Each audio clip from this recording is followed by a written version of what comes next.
Bien, en esta ocasión vamos a hablar de la punibilidad. Esa es la última de las, digamos, escalas de análisis sobre el comportamiento delictivo, sobre la conducta punible mejor, y tiene que ver con la, llamémoslo así, castigabilidad. Castigabilidad del comportamiento que ya hemos dicho que es típico, antijurídico y culpable. Vamos a regresar un poquitín aquí al tablero para recapitular un poco eso, en qué consiste. Ya habíamos dicho, bueno, que las conductas se pueden, digamos, analizar en clave de tipicidad, antijuridicidad y culpabilidad. Aquí está la tipicidad, aquí está la antijuridicidad y aquí la culpabilidad. Ya hemos hablado de cada uno de esos conceptos y al final nos queda este último de arriba. Vamos a ponerle una P, que es la punibilidad. Punibilidad. ¿Cómo así que punibilidad? Es decir, que un comportamiento que es típico, antijurídico y culpable, lo único que le queda faltando para que se castigue es que se pueda castigar o que haya necesidad de castigarlo, porque es posible que haya comportamientos que sean típicos, antijurídicos y culpables que no haya necesidad de castigar. ¿Cuáles podrían ser esos? Hay comportamientos que podrían reunir todos esos requisitos, típico, antijurídico y culpable, pero que al final, digamos, si imponemos la pena, no logramos nada como sociedad. O si imponemos la pena, causamos un daño peor que no imponiéndola. Entonces, ¿para qué la vamos a imponer? O podríamos decir, en ese caso concreto, los fines de la pena no se lograrían, entonces, ¿para qué la vamos a imponer? Entonces, a eso vamos. ¿Cómo así? O sea que una persona puede realizar un injusto, además culpable, y encima de eso le perdonamos la pena. No es tanto que se la perdonemos como podríamos pensar en un indulto, sino que es otra cosa distinta. Y esto nos permite devolvernos a las primeras reflexiones que hacíamos en el curso de Derecho Penal. Y lo siguiente, ¿para qué el derecho penal? ¿Cuáles son los fines de la pena? Fíjense que vamos a terminar el curso con lo que empezamos. ¿Para qué el derecho penal? Queremos el derecho penal para desquitarnos. Si es con ese propósito, la pena siempre será necesaria. Es decir, cuando hay una persona que realiza un injusto culpable, toca siempre castigarla. Porque si el fin es la retribución, no podemos prescindir de la pena nunca. En cambio, si encontramos que podría haber otras finalidades de la pena, como por ejemplo la prevención, ahí sí podemos llegar a ciertas, digamos, análisis, y es, si en este caso la pena no podría prevenir, ¿para qué la voy a imponer?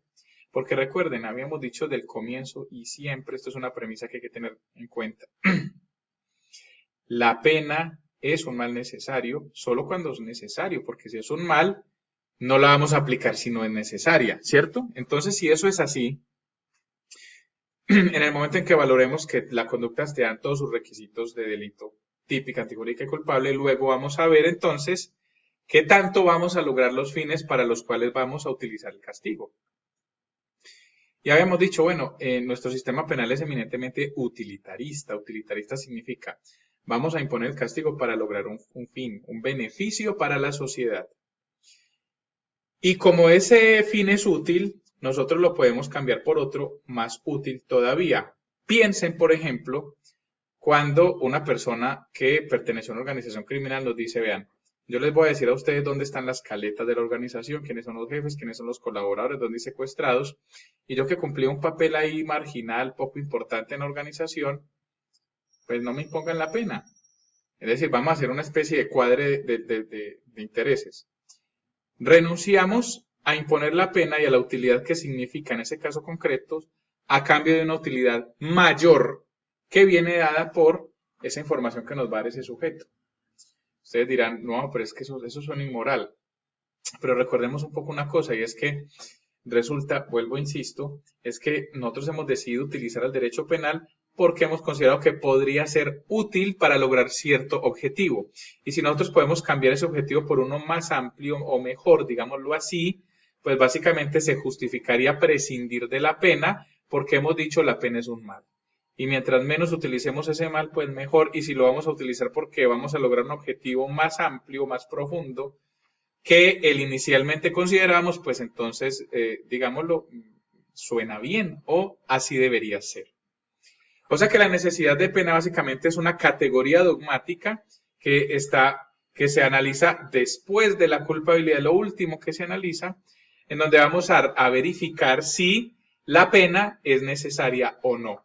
Y en caso de que sí sea necesaria, lo que vamos a analizar es qué tanta pena necesitamos o qué tanta pena debe imponerse en un caso necesario. Por eso, punibilidad podría ser sinónimo de necesidad de pena o de castigabilidad. ¿Qué tanto castigo se necesita si es que se necesita?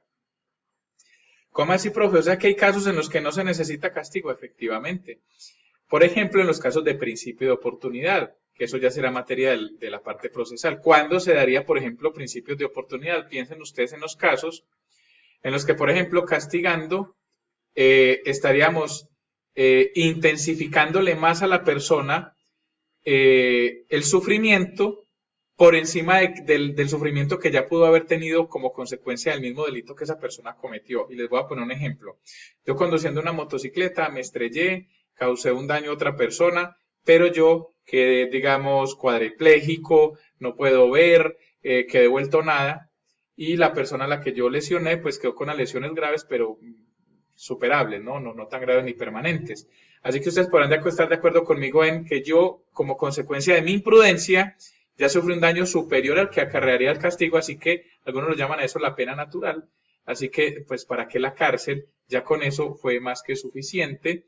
Y lo que a ese señor le pasó tiene más efecto preventivo que la misma cárcel. Entonces no imponemos la pena. Se prescinde de la pena en esos casos.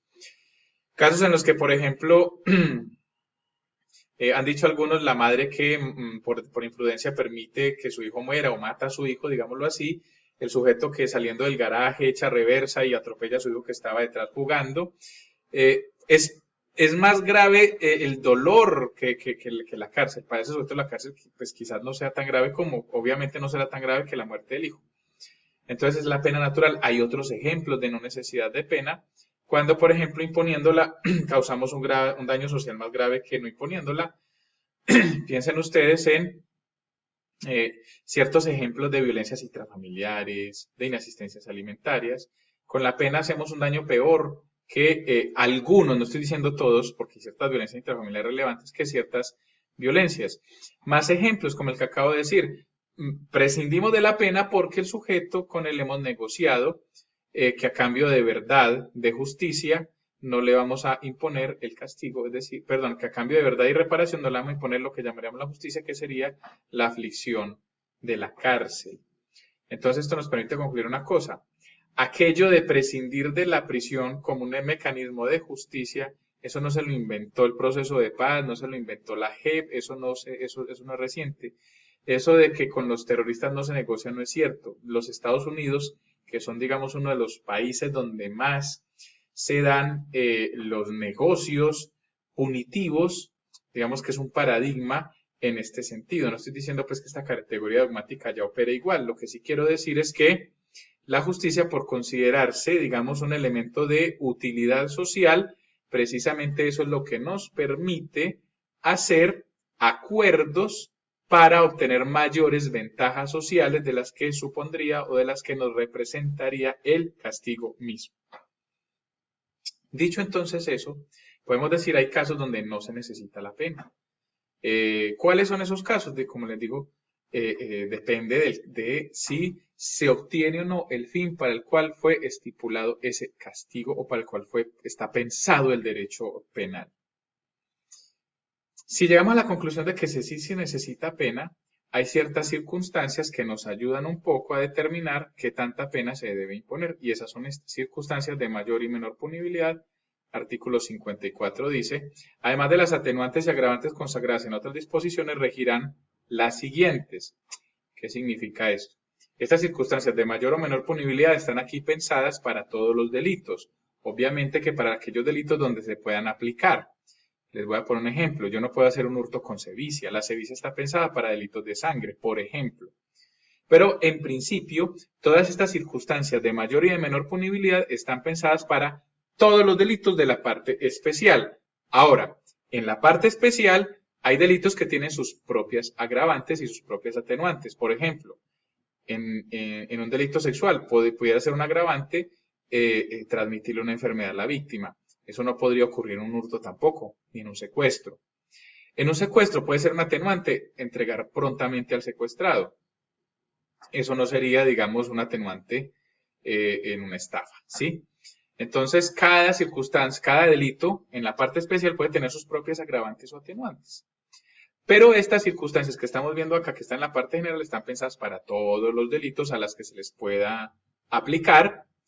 Y si alguna de estas se encuentra recogida en una de las de la parte especial, entonces habrá que aplicar la de la parte especial y en ese caso ya no se aplicarían estas de acá.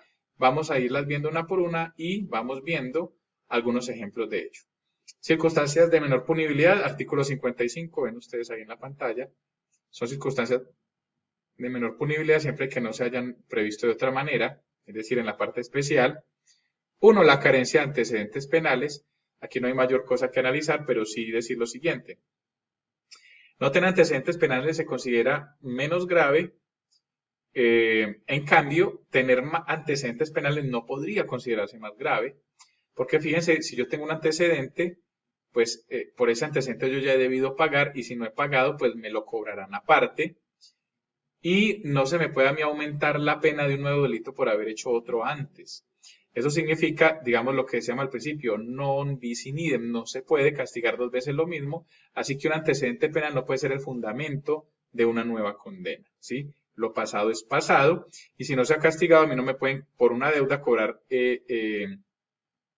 digamos, no me pueden, de una deuda nueva no me pueden cobrar intereses de la vieja, ¿sí? Esa parte. Entonces, frente a las agravantes no se pueden tener como fundamento para agravar un nuevo hecho. Mientras que las no tener agravantes sí puede servir de fundamento para reducir la punibilidad, porque se podría considerar que quien no ha tenido, digamos, historial delincuencial necesitaría menos pena que quien sí lo ha tenido, ¿sí? No significa que haya que aumentarle al que sí lo haya tenido, sino que el que no ha tenido historial delincuencial necesita menos pena. Es decir, no habría, podemos darle cierta, digámoslo así, ventaja punitiva debido a que es una persona en la que en principio podemos hacer esa concesión. Segundo, obrar por motivos nobles o altruistas, básicamente una circunstancia de menor punibilidad que es un poco subjetiva, fíjense ustedes, tiene que ver con los motivos. El delito ocurre, es típico, antijurídico y culpable, solo que se le reconoce a la persona que en el momento de realizarlo tenía una motivación que hay que reconocerle como, digamos, socialmente encomiable esa motivación. Obrar en estado de emoción, pasión excusable o de temor intenso. Circunstancias que inciden en la culpabilidad, fíjense ustedes, ya aquí podemos ir mirando las categorías tipicidad, antijuricidad y culpabilidad, como estas circunstancias de mayor o menor punibilidad pueden incidir un poco o reforzar, ampliar o disminuir esas mismas categorías. Obrar en estado de emoción, pasión excusable o temor intenso. No significa que porque yo esté, digamos, iracundo, porque yo esté digamos, decepcionado o con alguna pasión o con alguna emoción específica, eso no excluye la responsabilidad penal. Fíjense que aquí no estamos hablando de excluyentes, sino de simples atenuantes. Son emociones que de alguna manera para el legislador hacen que haya menos necesidad de pena porque en esas circunstancias quizás haya menor desvalor en el comportamiento. Entonces, ¿qué es una pasión excusable? Pues no es porque yo sea hincha del Medellín, entonces el Medellín perdió, yo salga a matar gente. Esa no es una pasión excusable. Una pasión excusable tiene que ver, por ejemplo, con comportamientos que no que justifiquen, porque sería causal de justificación, sino que de alguna manera nos permitan reducir reducir el desvalor del comportamiento. Por ejemplo, el que actúa por venganza, ¿sí? Por ejemplo, el que, aquí dice, el que actúa por temor. Cuando ese temor no alcanza a ser miedo insuperable, ya hemos visto el miedo insuperable, si el temor no llega a ser miedo insuperable como para excluir la responsabilidad penal, por lo menos se le reconoce que hubo temor y eso reduce la punibilidad. Luego dice la cuarta, influencia de apremiantes circunstancias personales o familiares en la ejecución de la conducta punible. ¿Cómo así? Fíjense que cuando hay una circunstancia profunda de necesidad de alguien o de miembros de su familia o de otras personas, y no hay otra manera de poner a salvo un bien jurídico, allí podríamos hablar de un estado de necesidad. Pero ¿qué pasa? Si no se dan los requisitos del estado de necesidad, es decir, que quizás sí había otra manera de resolver el problema, es decir, que quizás no se dan todos los requisitos de ese estado de necesidad, sí se reconoce entonces que la persona actúa bajo una circunstancia apremiante, por ejemplo, de pobreza, necesidad de deudas. Entonces ello no excluye la responsabilidad penal si no logran tener esa entidad, pero sí permite entonces que se considere como una razón para reducir la punibilidad. Y fíjense que eso está un poco asociado a las condiciones de la persona, las razones por las que actúa, y eso reduce el desvalor de ese comportamiento.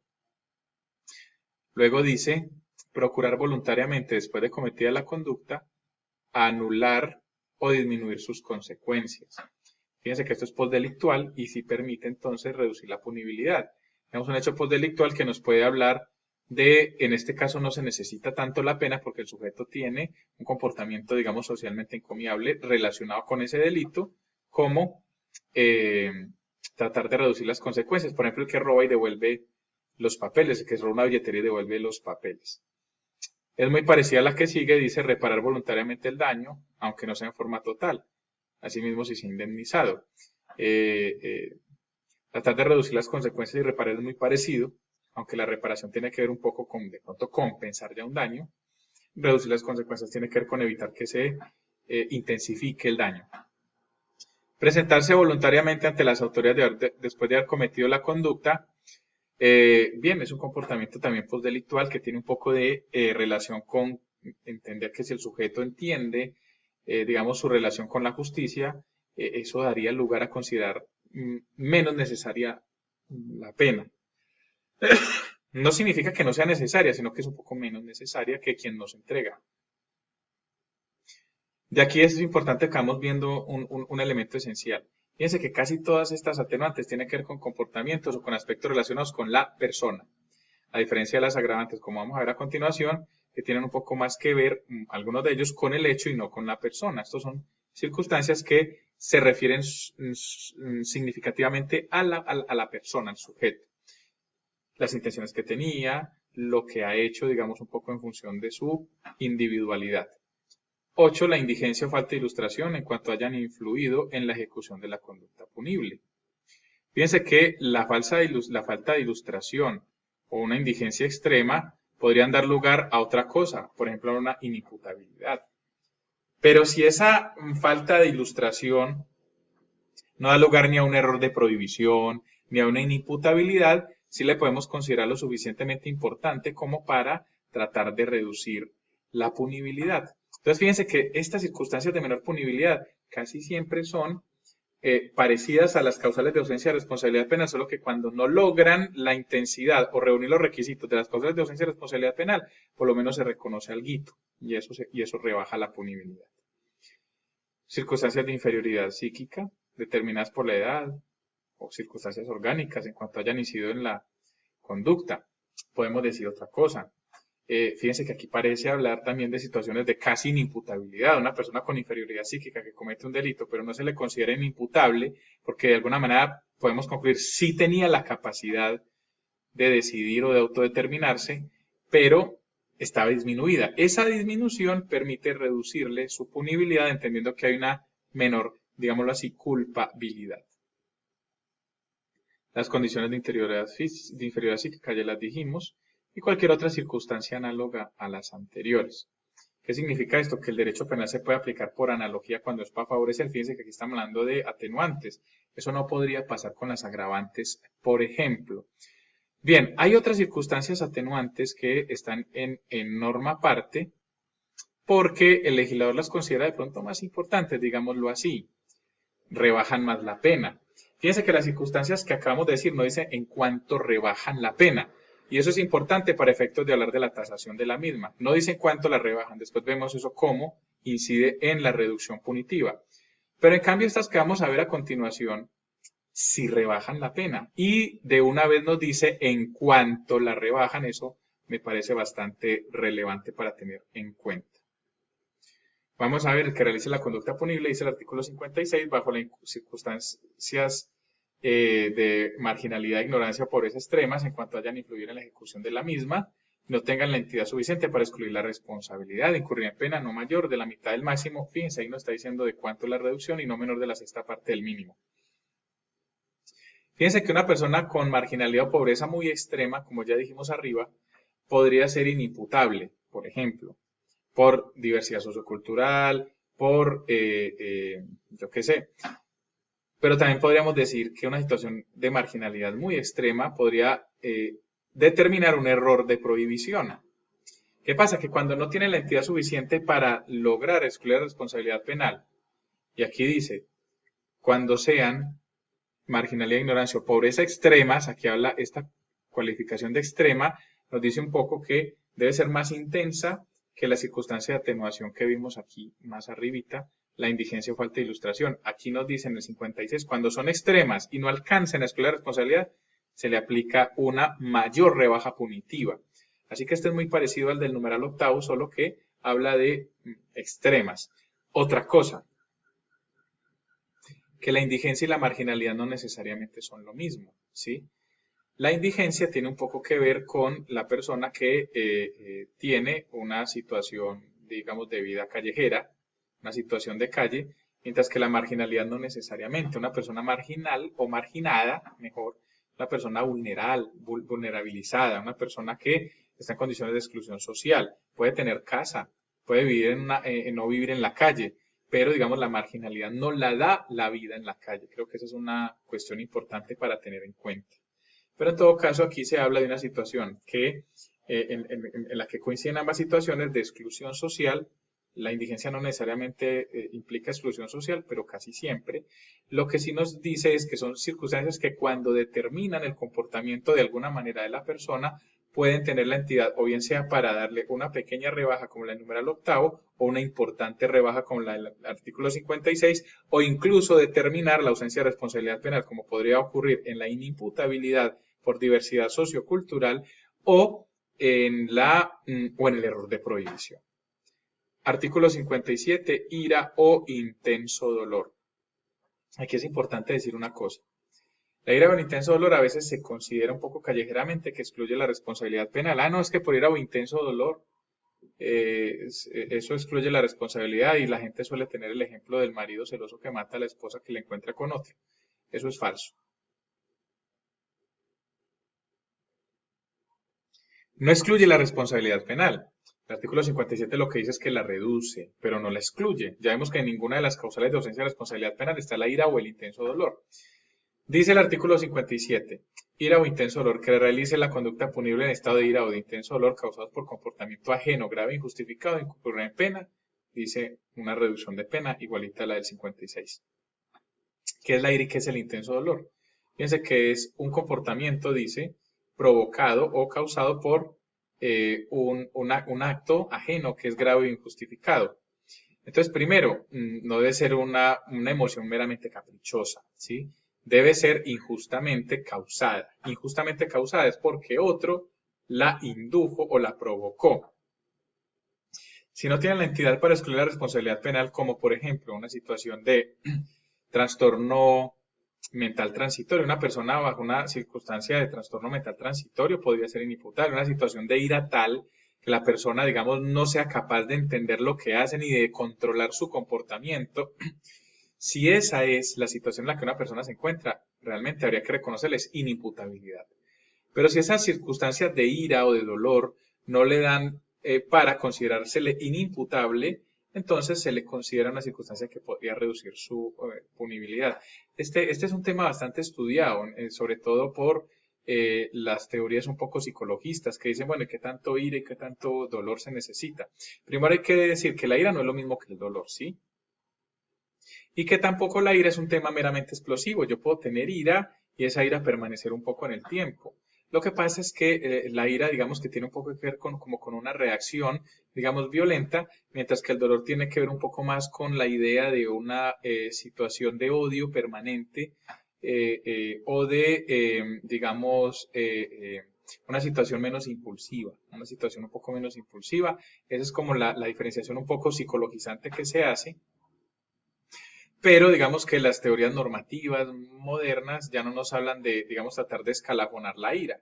Como quien dice, primero, rabia. Segundo, piedra. Tercero, ofuscación. Quinto, superpiedra, superofuscación. Sexto, muchísima ira y de ahí para arriba. Digamos que eso se ha ido abandonando, tratando de decir que, así como el miedo, que tampoco vamos a graduarlo en temorcillo, miedo, pánico, vamos a tratar es mejor de despsicologizar la ira y el intenso dolor y decir mejor una persona en condiciones similares a las de quien vamos a juzgar su comportamiento, vamos a hablarlo de manera intersubjetiva, actúa bajo ciertas circunstancias que podemos juzgar objetivamente como perturbadoras de la normalidad, vamos a reconocerle la situación de ira o intenso dolor.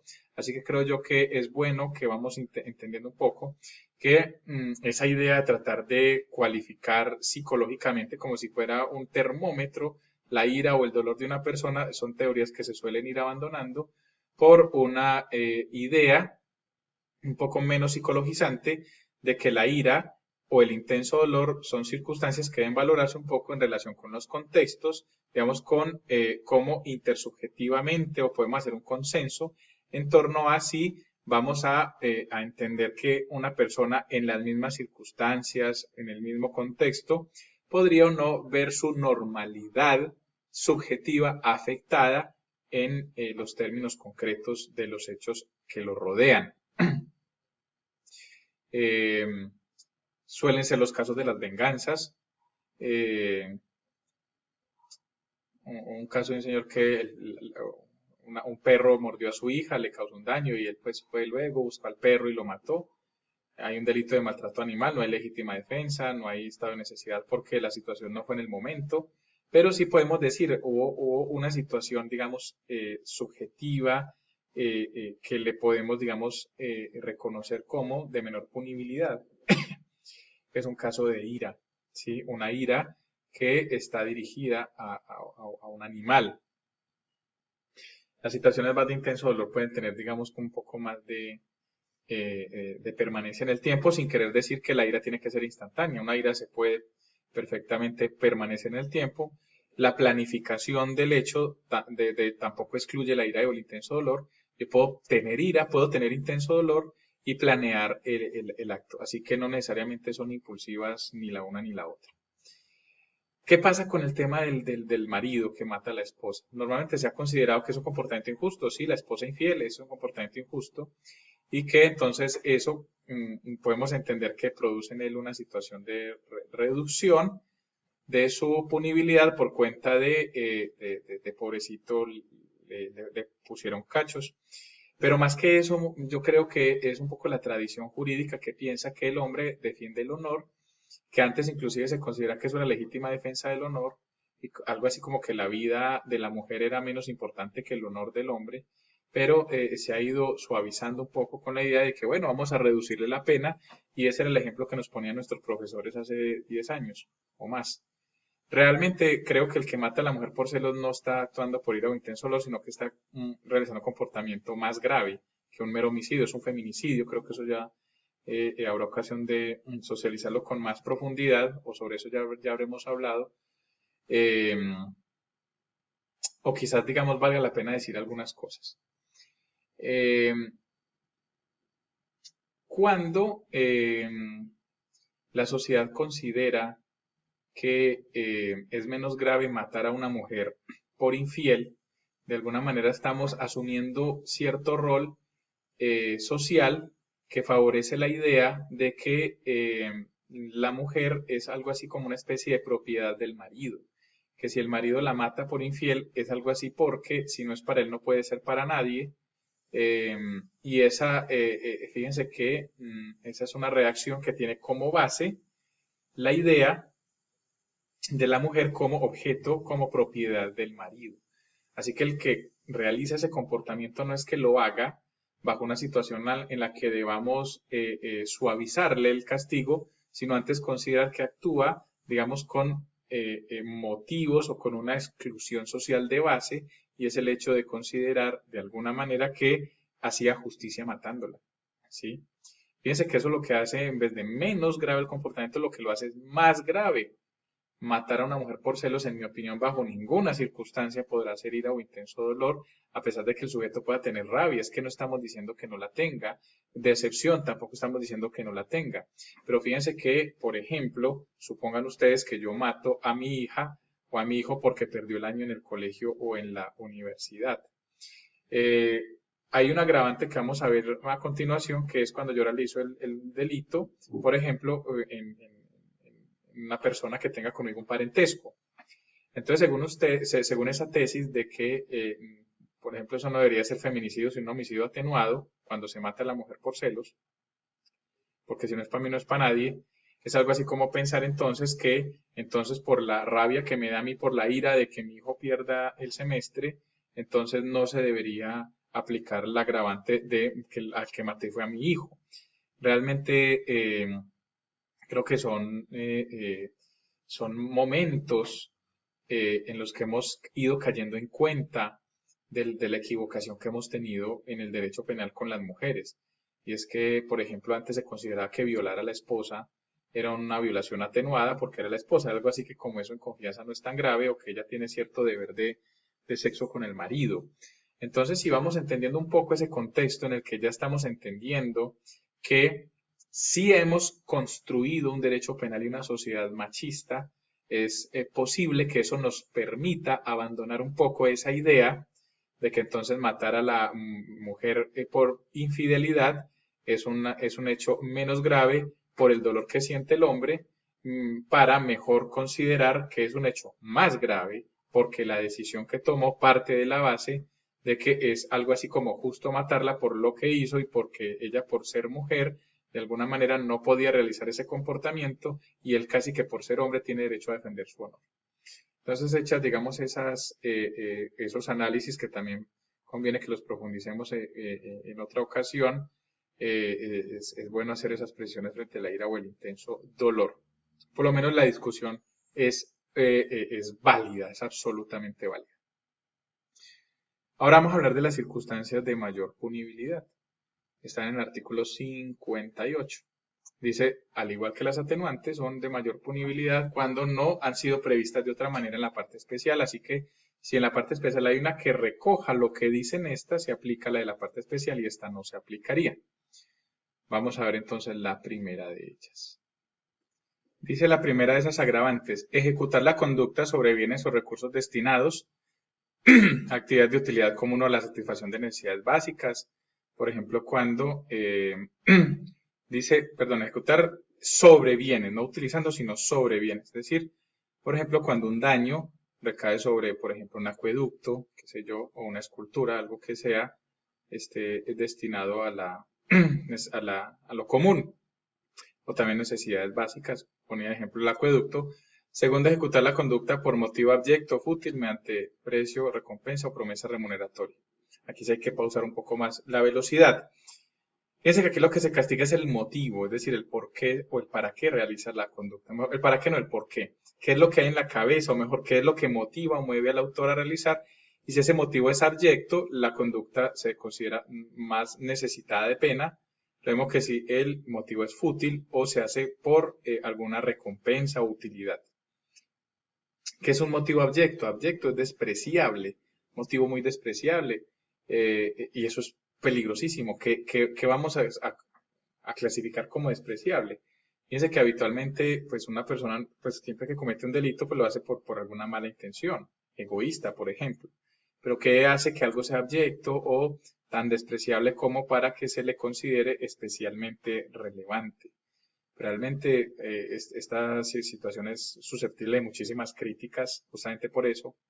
Eh, Más por otra cosa, a ver, estas agravantes de motivo han tenido críticas en la doctrina porque, de alguna manera, dicen algunos, me parece razonable además, que el derecho penal no se debería meter con los motivos de la persona. Los motivos es algo interno, digamos que es como castigar la inmoralidad. Y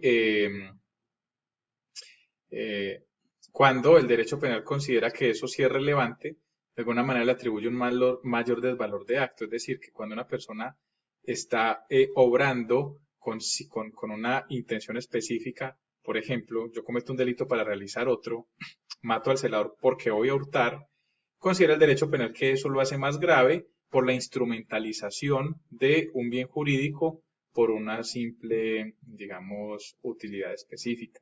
Entonces, digamos que aquí se está cuestionando un poco, digámoslo así, la ética de la persona y eso creo que es un terreno que muy polémicamente utiliza el derecho penal para aumentar la punibilidad. Entonces, un motivo abyecto tiene que ser un motivo muy despreciable. Yo a veces pongo como ejemplo el que mata a los hijos para cobrarse una venganza frente a los padres. Motivo fútil es un motivo sin importancia, es decir, el que mata porque lo miraron mal. Es decir, realiza el tipo penal de alguna manera con cierto desprecio por el valor del bien jurídico. Y mediante precio, recompensa o promesa remuneratoria es la instrumentalización que se hace, no de la vida, porque no solamente es para el homicidio, es de cualquier otro bien jurídico. Entonces me parece muy llamativo también que el legislador nos tenga que decir cuáles son los motivos buenos y cuáles son los motivos malos para realizar un delito. Entonces, estas circunstancias de mayor punibilidad suelen ser muy criticadas desde, digamos, la doctrina. Tercero, que la ejecución de la conducta punible está inspirada en motivos de intolerancia, discriminación referidos a la raza, la ideología, la religión, etc. Esta es muy habitual en casi todas las delitos contra la vida, la integridad, y se explica sola. Es decir, una cosa es que yo mate, el dolo es que yo mate sabiendo que estoy matando, pero aquí estamos hablando de finalidad, es decir, el por qué lo hago. ¿Sí? Lo hago porque esa persona no me gusta cómo piensa, no me gusta su orientación sexual. Cuarta, emplear en la ejecución de la conducta medios de cuyo uso puede resultar peligro común. Entonces, aquí es importante hacer una precisión. Medios que puedan dar lugar al peligro común, por ejemplo, el fuego. Yo hago un incendio, eso puede causar peligro común. ¿Qué pasa? Que aquí es importante hacer aquí voy a hacer un dibujito si se me da la ocasión. En el uso de situaciones que podrían dar lugar al peligro, me parece importante que tengamos en cuenta lo siguiente. Si nosotros, por ejemplo, causamos el incendio, habría un problema. Y es que resulta que ya de por sí el incendio es un delito. Entonces, ¿qué pasa si yo hago un incendio y al mismo tiempo, por ejemplo, un homicidio? Vamos a dibujar acá el incendio. Los incendios, ¿de qué color? Pongámoslo, el incendio es amarillo. Vamos a dibujarlo con un pincel. Este incendio precioso, pero esto no se ve tan bien. Vamos a mejorar el incendio con esta raya roja. Bueno, eso es un incendio. Esto es un homicidio. Este señor de acá es, por ejemplo, Maluma. Entonces, bien, aquí tenemos dos conductas. Una que es la del incendio y otra que es la del homicidio. Para que esto sí sea un homicidio, pongámosle aquí una cruz. Bien. Resulta que yo a Maluma lo maté incendiándolo dentro de la casa. Así que hice un incendio y además hice un homicidio. La pregunta es, fíjense que este homicidio, entonces tenemos incendio más homicidio. Resulta que este homicidio, esta flecha que estoy haciendo acá, significa agravado. Este es un más. Entonces la pregunta es, ¿qué pasa si castigamos homicidio en concurso con el incendio y a ese homicidio de una vez le ponemos el agravante, o sea, este? Fíjense que en ese caso estaríamos castigando dos veces lo mismo, estaríamos vulnerando el principio de prohibición de doble incriminación. Porque yo no puedo castigar este incendio y además este homicidio y este homicidio agravarlo por este incendio. Entonces, es en esos casos en los que si el otro comportamiento también es delito, ya en la parte especial tenemos que ver si le aplicamos entonces la agravante o el concurso, pero en todo caso no podemos aplicar esto como delito, más esto otro, y esta agravante de este delito, aplicarla fundamentado en los mismos hechos que dan lugar a que esto sea delito. Ahí se estaría cobrando 2 veces el incendio. Entonces, esa era una aclaración que hay que hacer en torno de esa concreta agravante. Quinta, ejecutar en la conducta punible mediante ocultamiento, abuso de la condición de superioridad sobre la víctima o aprovechando circunstancias de tiempo o modo que dificulten la defensa del ofendido, es decir, aprovecharse, poner en inferioridad de condiciones. Ocultamiento, sorpresa, eso algunos lo llaman sorprendimiento de alevosía, es decir, el ataque sorpresivo y por la espalda, utilizando para ello la ventaja, ¿sí? Hacer más nocivas las consecuencias. Fíjense que en las atenuantes decía reducir las consecuencias, aquí es intensificar las consecuencias del delito. Por ejemplo, en un hurto, los que se llevan objetos de valor sentimental que no tienen valor económico simplemente por hacer el daño. Ejecutar 7. La conducta punible con quebrantamiento de los deberes de las relaciones sociales o de parentesco. Es decir, cometer el delito frente a relaciones socialmente importantes como las de parentesco, por ejemplo. Aquí no dicen qué grado de parentesco, entonces por ello es un problema. Porque, por ejemplo, en el homicidio, en las lesiones sí dice cuál es el parentesco en el que se agrava el comportamiento, pero aquí no dice cuál, no dice qué grado. Entonces, básicamente, toca analizarlo en torno a la relevancia social o al vínculo específico para poder decir que se podría aplicar esta agravante. Octava dice aumentar deliberada e inhumanamente el sufrimiento de la víctima. Eso es lo que conocemos como sevicia. Y aquí también es importante hacer una pequeña precisión. Nosotros no podemos decir que porque una persona apareció con 80 puñaladas hubo sevicia o porque apareció descuartizado hubo sevicia. Fíjense que la sevicia habla del sufrimiento de la víctima y si la víctima murió con la primera puñalada, con el primer disparo, lo que ocurre después no es sevicia porque la persona está muerta. Lo que ocurre después es decorativo, es otra cosa, no es punible en el sentido de agravar el delito porque, fíjense, las agravantes no habrían de ser postdelictuales como si las atenuantes. Lo que hace necesaria mayor pena tiene que ser lo que rodee el hecho, lo que lo motive o lo que lo haga más grave o más peligroso el comportamiento. Así que el aumento del sufrimiento es posible cuando la víctima aún está viva. Entonces ustedes me preguntan, entonces ahí se avisa cuando hay muchos machetazos, ¿no? Lo que hay es un ensañamiento dependiendo de el que le causó la muerte. Si con el primero le causó la muerte, los demás podrán ser irrespeto a cadáveres, destrucción de pruebas, lo que sea, pero no van a ser sevicia. Noveno, la posición distinguida que usted sentencia en la sociedad es una agravante que tiene que ver con, digamos, una especie de mayor exigibilidad de otro comportamiento al sujeto. Como quien dice, usted por haber sido socialmente privilegiado, su comportamiento le consideramos más exigible el alternativo o más grave el que hizo. Pongamos como ejemplo los nules, personas socialmente privilegiadas. Otro ejemplo, obrar en coparticipación criminal, realizar la conducta entre varios, aunque aquí este me parece muy llamativo por falta de precisión, no dice qué clase de coparticipación, se refiere a los partícipes, a los coautores, no dice, simplemente da la impresión de que entre varios, es decir, se intervienen varias personas. 11. Ejecutar la conducta valiéndose de un inimputable, básicamente es castigar como más grave lo que pudiera ser, por ejemplo, la autoría mediata. Aunque si yo me valgo de un inimputable, ahí no está tan claro qué clase de valerse es. Porque yo me puedo valer de un imputable que no actúe dolosamente, como el caso de la autoría mediata, si lo estoy instrumentalizando, no sabe, y podemos decir, pues ya está castigado como autoría mediata. ¿Qué hace que eso sea más grave? Pues uno podría decir, bueno, es el hecho de aprovecharse de la situación de inimputabilidad. 12 dice, cuando la conducta fuere cometida contra el servidor público en razón del ejercicio de sus funciones, cargo, salvo que tal calidad haya sido prevista como elemento o circunstancia del tipo. Aquí también hay que hacer una precisión importante. ¿Cómo así que, a qué se refiere esta agravante? Contra servidor público en razón de sus funciones. Por ejemplo, yo